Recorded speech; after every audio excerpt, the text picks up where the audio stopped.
Halo, halo teman-teman semua. Perkenalkan, nama aku Sarnatika Raffi dari Universitas Muhammadiyah Yogyakarta, Prodi Ilmu Pemerintahan. Di sini aku akan membahas tentang peran keluarga terhadap pencegahan tindak kriminal di sosial media. Nah, seperti yang kita ketahui, adanya kejahatan di sosial media atau yang sering kita sebut dengan cybercrime. Lalu, apa sih itu cybercrime? Merupakan kejahatan di sosial media yang dilakukan oleh sekelompok orang atau individu dengan motif pencurian data-data atau informasi pribadi di dalam komputer. Lalu, apa sih kira-kira penyebab dari adanya cybercrime ini? Yang pertama, akses internet yang tidak terbatas. Akses internet yang tidak terbatas ini kita anggap sebagai poin plus dari adanya internet, namun ternyata memiliki dampak negatif.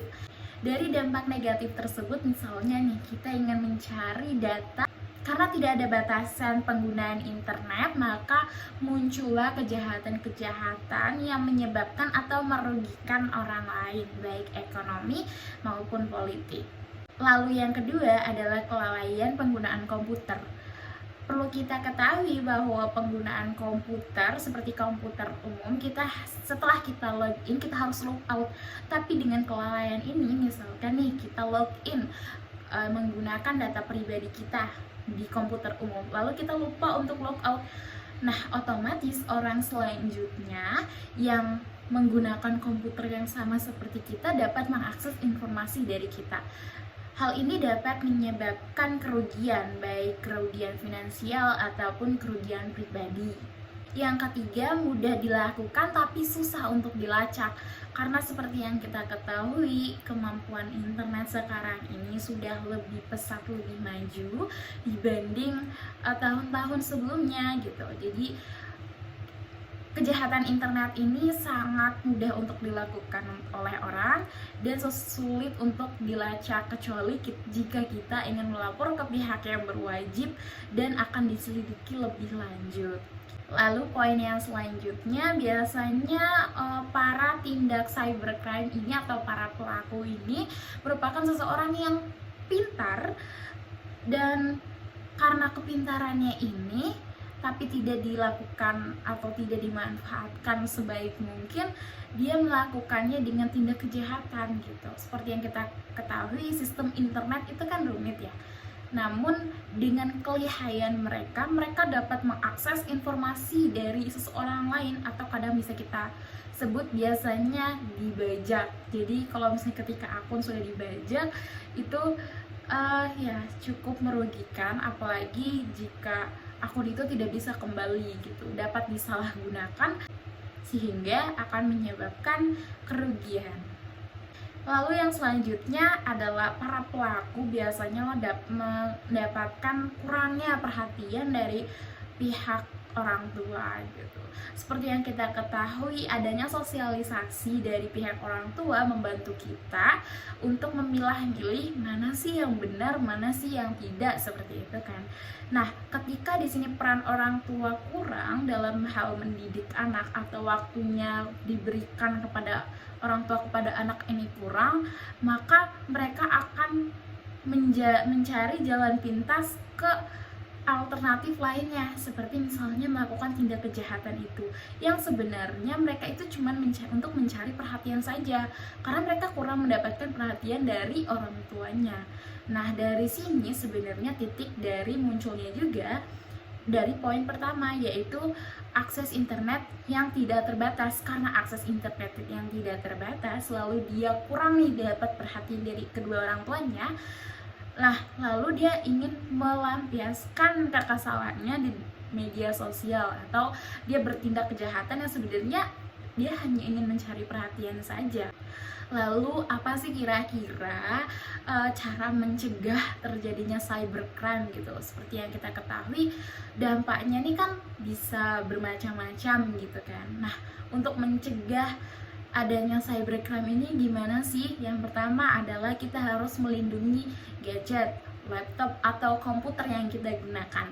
Yaitu misalnya gini, ketika kita seperti yang tadi sudah saya katakan, ketika kita menggunakan komputer umum terus kita login menggunakan akun kita harus ingat selalu untuk melog outnya agar data-data pribadi kita tidak masuk di situ gitu. Jadi ini tergantung dengan kitanya, dan ketahuilah bahwasannya perlindungan gadget ini sangat dibutuhkan, misalnya dengan menggunakan kata sandi pada gadget kalian agar meminimalisir untuk orang-orang lain tahu tentang informasi pribadi kalian. Lalu yang kedua, pengurangan akses internet.